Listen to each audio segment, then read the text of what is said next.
میں آپ کو دے دیتا ہوں، ایک منٹ دیکھیں. جب امیر المومنین علی علیہ السلام نے قرآن صحابہ کو دکھایا، صحابہ نے کہا ہم نہیں مانتے اس قرآن کو، تو انہوں نے اتمام حجت یہی کیا تھا ان سے کہ آج کے بعد اس قرآن کو نہیں دے گا. اس کی وجہ کیا ہے؟ اس کی وجہ مختلف روایات سے ظاہر ہو جاتا ہے کہ اگر اہل بیت علیہ السلام اس کو ظاہر کرتے تو اس قرآن کو کوئی نہیں مانتا. اس کی وجہ یہی بنتی ہے کہ وہ سب اس کی مذاق اڑائیں اور اہل بیت علیہ السلام شہید ہو جائیں، سب قتل ہو جائیں. اس کی وجہ یہی تھی کیونکہ اس امت کو اپنے صحابہ سے اتنی محبت ہے، ابو بکر عمر سے محبت ہے اتنی کہ وہ تصدیق نہیں کریں گے کہ کوئی ایک چیز آپ اس کو دکھائیں کہ ان میں ابو بکر عمر کی شان کے خلاف ہے. یہ لیکن اس قرآن کو کیوں مانتے ہیں؟ کیونکہ یہ سب قرآن ہے. کتاب سلیم بن قیس ہلالی ہے، جزء ثانی ہے، یہاں پر حدیث نمبر 4 ہے. اس میں ایک طویل حدیث ہے، اس میں یہ لکھا ہے کہ جب امیر المومنین علیہ السلام نے دیکھا کہ امت نے ان کے ساتھ غداری کی ہے تو وہ اپنے گھر بیٹھے. وَأَقْبَلَ عَلَى جَمْعِ عَلَى الْقُرْآنِ يُؤَلِّفُ وَيَجْمَعُهُ. تو وہ انہوں نے شروع کیا قرآن کو تألیف کرنا، یعنی جمع کرنا ترتیب کے ساتھ اور جمع کرنا. فَلَمْ يَخْرُجْ مِنْ بَيْتِهِ حَتَّى جَمَعَهُ. اور وہ اپنے گھر سے نہیں نکلے یہاں تک کہ انہوں نے قرآن کو جمع کیا تھا. بھلے فی الصحف والشضاد والاسیار والرقاء، انہوں نے قرآن کو جمع کیا تب پھر اس کو ایک تھیلے میں ڈالا تھا، تھیلے کو لے کے آئے تھے. فجمعه في ثوب واحد وختمه ثم خرج الى الناس وهم مجتمعون في مسجد مع ابي بكر في مسجد رسول الله صلى الله عليه وآله فنادى علي عليه السلام باعلى صوت. تو قرآن کو جب انہوں نے جمع کیا تھا تو وہ قرآن کو لے کے آئے مسجد میں، لوگ ابو بکر کے ساتھ بیٹھے ہیں، تو انہوں نے بلند آواز سے لوگوں کو پکارا ہے اس طرح. میں اس کو فل پیج کرتا ہوں تاکہ سب کو مزہ آئے.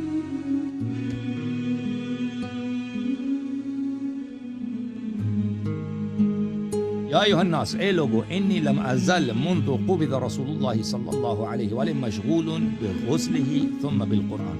جب سے رسول صلی اللہ علیہ وسلم کی وفات ہوئی ہے میں رسول صلی اللہ علیہ وسلم کے غسل، تکفین، تدفین میں مشغول تھا. اس کے بعد میں قرآن میں مشغول ہوا ہوں. حتی جمعته کلہ فی هذا الثوب الواحد. یہ پورا قرآن میرے پاس ہے اس تھیلے میں، اس کپڑے میں پورا قرآن میں نے جمع کیا. فلم ينزل اللہ تعالی علی رسولہ صلی اللہ علیہ وآلہ آیت الا وقد جمعتها. اللہ تعالیٰ نے جو بھی آیت رسول صلی اللہ علیہ وسلم پہ نازل کی ہے میں نے اس کو جمع کی. ولیست منہ آیت الا وقد جمعتها. بلکہ کوئی بھی ایسے آیت نہیں چھوڑا میں نے، سب آیات کو جمع کیا. ولیست منہ آیت الا وقد اقرعنیها رسول اللہ صلی اللہ علیہ وآلہ وعلمنی تعویلها. اور اس میں سے کوئی آیت ایسا نہیں ہے کہ رسول اللہ صلی اللہ علیہ وسلم نے مجھے نہ پڑھایا ہو. میں نے سب آیات خود میں نے لسان رسول صلی اللہ علیہ وسلم سے سنایا، انہوں نے خود مجھے سنایا اور انہوں نے خود مجھے اس کی تفسیر بھی سکھا دی. ثم قال لهم علی علیہ السلام لئلا تقولوا غدا انا كنا عن هذا غافلين. آج کے بعد میں حجت تمام کر رہا ہوں، مجھ سے گلایہ نہیں کرنا، مجھ سے شکوہ نہیں کرنا مسلمانوں صحابہ کہ ہم آپ نے قرآن جمع کیا تھا، ہمیں پتہ ہی نہیں تھا کہ آپ نے قرآن جمع کیا، ہمیں تو اس کا علم ہی نہیں تھا. ثم قال لهم علي عليه السلام لئلا تقولوا يوم القيامة إني لم أدعوكم إلى نصرتي ولم أذكركم حقي. گلایہ نہیں کرنا مجھ سے کہ میں نے آپ کو روز قیامت مجھ سے گلایہ نہیں کرنا کہ میں نے آپ کو اپنی نصرت کی طرف نہیں بلایا کہ میری نصرت کرو، میں تمہارا امام ہوں اور میں نے اپنا حق تمہیں یاد نہیں دلایا. ولم أدعوكم إلى كتاب الله من فاتحته إلى خاتمته. اور یہ گلایہ نہیں کرنا روز قیامت کہ میں نے قرآن تم پہ عرضہ نہیں کیا اور قرآن کی طرف تم کو نہیں بلایا، قرآن کی فاتحہ سے لے کر قرآن کی خاتمہ تک. فقال عمر ما اغنانا ما معنا من القرآن عما تدعونا الیہ. عمر نے کہا کہ ہمیں ضرورت ہی کیا ہے آپ کے قرآن کی، ہمارے پاس جو قرآن ہے ہمیں جو آتا ہے وہی کافی، آپ کی کوئی ضرورت قرآن کی ضرورت نہیں. ثم دخل علی علیہ السلام بیت. علی علیہ السلام اپنے گھر چلے گئے، ٹھیک ہے نا. تو انہوں نے صحابہ نے خود ٹکرا دیا. اچھا یہ ایک مقام. اچھا یہاں پر حدیث الحادی عشر 11ویں حدیث میں، وہاں پہ یہ بھی لمبی حدیث ہے، وہاں پر طلحہ نے امیر المؤمنین علیہ السلام سے بات کرتے ہوئے کہا یا ابا الحسن اريد ان اسالك عن شيء اريد اسالك عنه. ایک بات میں سوال کرنا چاہتا ہوں. رأيتك خرجت بثوب مختوم فقلت. ایک دن آپ ادھر آئے تھے، آپ کے پاس ایک تھیلا تھا، تھیلے پہ وہ مہر بھی لگا تھا. اور آپ نے کہا ایھا الناس، آپ نے کہا تھا کہ اے لوگوں، میں رسول صلی اللہ علیہ وسلم کے دفن و کفن و تدفین میں مشغول تھا، بغسلہ و تکفینہ و دفنہ، ثم شغلت بکتاب اللہ حتی جمعت، پھر میں نے قرآن پہ مشغول ہو گیا، میں نے قرآن جمع کیا. فہذا کتاب اللہ مجموعا لم يسقط منہ حرف، یہ کتاب اللہ ہے، اس میں ایک حرف بھی کم نہیں ہے. فلم ارى ذلك الكتاب الذي كتبت والفت وقد رأيت والفت، میں نے وہ کتاب نہیں دیکھا ہے. وہ کتاب کہاں ہے؟ وہ کتاب آپ نے جمع کیا تھا، اللہ کی کتاب. اس زمانے میں مسلمانوں کے پاس کوئی کتاب نہیں ہوتا تھا، قرآن بھی نہیں تھا کسی کے پاس، ٹھیک ہے نا. وہ کتاب کہاں ہے؟ وَلَقَدْ رَأَيْتُ عُمَرَ بَعَثَ إِلَيْكَ حِينَ اسْتُخْلِفَ أَنْ أَبْعَثَ بِهِ إِلَيْهِ فَأَبَيْتَ أَنْ تَفْعَلَ، اور مجھے یاد ہے کہ عمر نے آپ کے پاس پیغام بھیجا تھا کہ وہ قرآن مجھے دے دو، مجھے میرے حوالے کر دو، تو آپ نے کہا تھا کہ نہیں، تیرے حوالے نہیں کر سکتا. فدعا عمر الناس فإذا شهد اثنان على آية قرآن كتبها وما لم يشهد عليها رجل واحد رماها ولم يكتبه. پھر عمر نے، جب آپ نے عمر کو قرآن نہیں دیا تو عمر نے لوگوں سے قرآن لینا شروع کیا. لوگوں سے دو شاہد آتے تھے، شہادت دیتے تھے کہ قرآن ہے، تو وہ آیت لکھتے تھے. اگر کوئی ایک شاہد ملتا تھا تو وہ قرآن کی آیت نہیں لکھتے تھے. تو بہت سارے آیات اسی میں، کیونکہ شاہد نہیں ملے، آیات اس میں سے نہیں لکھے گئے. وقد قال عمر وانا اسمع انه قد قتل يوم اليمامة رجالا كانوا يقرؤون قرانا لا يقرأه غيرهم فذهب. میں نے یہ بھی سنا عمر سے، عمر کہہ رہے تھے کہ بہت سارے صحابہ تھے کہ جنگ یمامہ میں یہ شہید ہو گئے، قتل ہو گئے. تو ان کو بہت سارے آیات ان کے پاس تھے، دوسروں کے پاس نہیں تھے. تو وہ آیات بھی ان کی موت کی وجہ سے یہ آیات بھی جو ہے ضائع ہو گئی. وقد جاءت شاة الى صحيفة وكتاب عمر يكتبون فاكلتها وذهب ما فيها. اور ایک دمبا آیا تھا، عمر کے لوگ وہاں پہ قرآن کتابت کر رہے تھے، تو اس دمبے نے بھی بہت سارے آیات کھا لیے. اس جانور نے کچھ آیات اس جانور نے کھا لیے اور وہ بھی آیات ضائع ہو گئے. اچھا. والکاتب یومئذ عثمان اس کتاب کو لکھ رہا تھا. وسمعت عمر يقول واصحابه الذين الفوا ما كتبوا على عهد عثمان ان الاحزاب كانت تعدل سوره البقره. اور طلحہ کہتے ہیں کہ میں نے خود عمر سے سنا اور دوسرے صحابہ جنہوں نے کتابت عثمان کے زمانے میں قرآن کی کتابت کیا، ان سے بھی میں نے سنا تھا کہ سورہ احزاب جو ہے سورہ بقرہ جتنا لمبا ہوا کرتا تھا. والنور 60 و100 آیہ، اور سورہ نور کے 160 آیتیں ہوتی تھی. والحجرات 90 آیہ، اور سورہ حجرات کے 90 آیتیں تھیں. اچھا. فما هذا وما يمنعك رحمك الله يرحمك الله ان تخرج اليهم ما قد الفت للناس. تو طلحہ نے کہا تو کیا وجہ ہے کہ آپ نے جو قرآن جمع کیا اس کو نہیں دکھاتے ہمیں؟ وہ قرآن ہمیں دے دیجئے نا، جو آپ نے لکھا ہے وہ لوگوں کو، مسلمانوں کو دے دیجئے. وقد شهدت عثمان حين أخذ ما ألف عمر فجمع له الكتاب وحمل الناس على قراءة واحدة ومزق مصحف أبي بن كعب وابن مسعود وأحرقهم بالنار. فما هذا. اور میں نے دیکھا کہ عثمان نے جب اپنا نسخہ بنا دیا قرآن کا تو اس نے بقیہ صحابہ کے قرآنوں کو جلا دیا. اس نے عبداللہ بن مسعود کے قرآن کو جلا دیا اور ابی بن کعب کے قرآن کو جلا دیا، تو بقیہ قرآنیں بھی ضائع ہو گئی، بس عثمان کا قرآن رہ گیا ہے. تو یہ وجہ کیا ہے؟ اب وہ قرآن ہمیں کیوں نہیں دیتے؟ تو امیر المؤمنین علیہ السلام نے فرمایا یا طلحہ ان کل آیت انزلها اللہ فی کتابہ علی محمد صلی اللہ علیہ وآلہ عندی باملاء رسول اللہ صلی اللہ علیہ وآلہ. طلحہ جان لو کہ اللہ نے جتنی آیتیں رسول صلی اللہ علیہ وسلم پہ نازل کی، رسول صلی اللہ علیہ وسلم نے سب اپنی زبان مبارک سے مجھے لکھا دیا، ڈکٹیشن کر دی، اور میں نے رسول صلی اللہ علیہ وسلم کی ڈکٹیشن سے لکھ دیا وہ آیتیں، اور وہ سب میرے پاس موجود ہیں. وخطی بیدی، میرا خط میرا ہے، کلام پیغمبر کا ہے، پیغمبر صلی اللہ علیہ وسلم نے مجھے سنایا. وتأویل کل آیت انزلها اللہ تعالی علی محمد صلی اللہ علیہ وآلہ. اس کے علاوہ ہر آیت کی تفسیر بھی موجود ہے میرے پاس، کہ رسول صلی اللہ علیہ وآلہ وسلم نے ہر آیت کی تفسیر کی ہے، میں نے وہ لکھا ہوا ہے. وکل حلال او حرام او حد او حکم او ای شیء تحتاج الیہ الامہ الی یوم القیامہ. ہر حلال، ہر حرام، ہر حد اور کوئی بھی حکم ہو، اور جو بھی چیز امت کو قیامت تک احتیاج ہے، نبی صلی اللہ علیہ وسلم نے مجھے لکھایا ہے، وہ سب میرے پاس ہے. عندی مکتوب، میرے پاس مکتوب موجود ہے، کتابت شدہ موجود ہے. بخط رسول باملاء رسول اللہ صلی اللہ علیہ وآلہ وخط یدی حتی عرش الخط. رسول صلی اللہ علیہ وسلم نے لکھا ہے یہاں تک کہ اگر کوئی شخص کسی کو اس طرح خراش پہنچائے تو اس کا بھی جرمانہ کیا ہے، یہ بھی موجود ہے میرے پاس. اچھا یہ بنیادی چلتا جاتا ہے. اچھا پھر بات دوبارہ طلحہ جو ہے قرآن کی طرف لے جاتا ہے. کہتا یا ابا الحسن اجبتنی عما سألتک عنہ من امر القرآن الا تظہروا للناس. اس نے پھر دوبارہ پوچھا کہ میں نے آپ سے قرآن کے متعلق پوچھا تھا, آپ نے جو قرآن جمع کیا اس کو کیوں لوگوں کے لیے ظاہر نہیں کر رہے؟ لوگوں کے لیے ظاہر کرے نا وہ آپ نے جو قرآن جمع کیا. قال علیہ السلام یا طلحہ عمدن کففت عن جواب. فرمایا کہ اے طلحہ میں نے عمدن تجھے اس بات کا جواب نہیں دیا, میں نے عمدن خاموش رہا ہوں. تو کہتا ہے اس قرآن کو ظاہر کر, میں عمدن اس کا جواب نہیں دیا. تو پھر طلحہ پوچھتا ہے فاخبرنی عما كتب عمر و عثمان اقرآن کلہ ام لیس ما فیہ ما لیس بقرآن. یہ پوچھا کہ یہ جو عمر اور عثمان نے جمع کیا یہ سب قرآن ہے یا اس میں غیر قرآن بھی شامل کیے ان دو لوگوں نے؟ فرمایا علیہ السلام بل هو قرآن کلہ ان اخذتم بما فیہ نجوتم من النار ودخلتم الجنہ. آپ کا سوال ہے کہ شیعہ کیوں اس قرآن پر عمل کرتا ہے نا.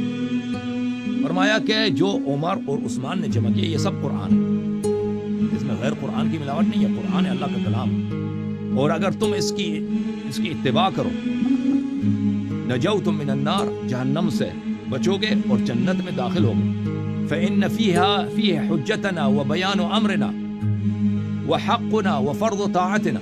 اس میں ہمارا حجت موجود ہے, ہمارا امر امامت موجود ہے اور ہمارا حق طاعت موجود ہے, سب موجود ہے. فقال طلحہ حسبی اما اذا كان قرآنا فحسبی. طلحہ نے کہا کہ بہت اچھی بات ہے, اگر یہ سب قرآن ہے تو پھر تو اچھی بات ہے. ثم قال طلحہ فاخبرنی عما فی یدیک من القرآن وتأویلہ وعلم الحلال والحرام الى من تدفعه ومن صاحبه بعدك. تو طلحہ نے پوچھا کہ تیرے پاس جو قرآن ہے, آپ کے پاس جو قرآن ہے اور آپ نے جو رسول صلی اللہ علیہ وسلم سے وہ سارا علم لکھا ہے حلال و حرام کا, یہ کس کے لیے رکھا ہے آپ نے, کس کو دو گے اپنے بات؟ قال علیہ السلام الى الذي امرني رسول اللہ صلی اللہ علیہ وآلہ ان ادفعه الیہ. امام علی علیہ السلام نے فرمایا اسی شخص کے حوالے کروں گا جس کا رسول صلی اللہ علیہ وسلم نے مجھے حکم دیا کہ اپنے بات یہ قرآن میں نے کس کو دینا ہے, پیغمبر نے مجھے حکم دیا اسی کو دوں گا. قال من ہوا, طلحہ نے پوچھا وہ کون ہے؟ رسول صلی اللہ علیہ وسلم نے کیا بولا, کس کو دینا ہے آپ نے یہ قرآن؟ فرمایا وصی و اولی الناس بالناس بعدی. فرمایا وہ میرا وصی ہے اور لوگوں کا حقیقی امام میرے بعد وہی ہے. ابنی هذا الحسن, میرا یہ بیٹا حسن. ثم يدفع ابنی الحسن عند موتی الى ابنی الحسین. اور امام حسن علیہ السلام میرا بیٹا اپنے موت کے وقت اسی قرآن کو اور بقیہ علوم کو میرے بیٹے امام حسین علیہ السلام کے حوالے کرے گا. ثم يصير الى واحد بعد واحد من ولد الحسین. اور یہ اسی طرح دست بدست چلتا جائے گا امام حسین علیہ السلام کے فرزندوں کے درمیان. حتى يرد آخرهم على رسول الله صلی اللہ علیہ وآلہ حوضہ وهم مع القرآن والقرآن معهم لا يفارقونه ولا يفارقون. اور قرآن کبھی ان سے الگ نہیں ہوگا, قرآن وہ یہ کبھی قرآن سے الگ نہیں ہوں گے, ہمیشہ اولاد امام حسین علیہ السلام ائمہ اثنا عشر علیہ السلام کے پاس ہوں. ٹھیک ہے, تو یہ آپ کا جواب ہے. ٹھیک ہے نا, کہ ہم اس قرآن کی کیوں اتباع کرتے ہیں کہ حضرت اہل بیت علیہ السلام نے فرمایا کہ اس قرآن میں سب چیز کا بیان, یہ سب جو موجودہ قرآن ہے عمر اور عثمان نے جب جمع کیا قرآن, لیکن انہوں نے حکم دیا کہ اگر تم اس کی اتباع کرو گے یہ حق ہے اور اس جنت میں جاؤ. یہ جو کتاب کا میں نے سوری میں یہ کتاب سلیم بن قیس سے پڑھا تھا والا یہ جی. اچھا یہ, اور اس میں کہیں جو بھی پڑھا کہ لمبی حدیث کیا کوئی ایسا نقطہ تھا کہ آپ اس کو چھپائیں اپنے وصیوں کو, لوگوں کو نہ بتائیں؟ پوچھا تھا کہ آپ اس کو کیوں نہیں دکھا رہے ہیں. امیر المومنین علیہ السلام نے کہا کہ میں اس کا عمدن جواب نہیں دیا. پھر اس نے پوچھا کہ کس کو دو گے, جملہ ایڈ کر دیں, یعنی کہ قرآن مجید میں بڑی سخت وعید ہے یہ جو سورۃ بقرہ 160 اور بھی بے جا جگہ بے شمار جگہ کہ یہ اس کے لیے دیکھیں, یہ وہ ان کے لیے وہ یہود و نصارات ہے, ان کے پاس نشانیاں تھیں رسول پاک صلی اللہ علیہ وسلم. ٹھیک ہے نا, ان کی کتابوں میں رسول صلی اللہ علیہ وسلم کے قد و قامت کتنا ہے, ان کا لہجہ کیسا ہے, ان کا باپ کا نام کیا ہے, یہ سب باتیں ان کی کتاب میں موجود ہیں. تو وہ اپنے عوام سے اس کو چھپاتے تھے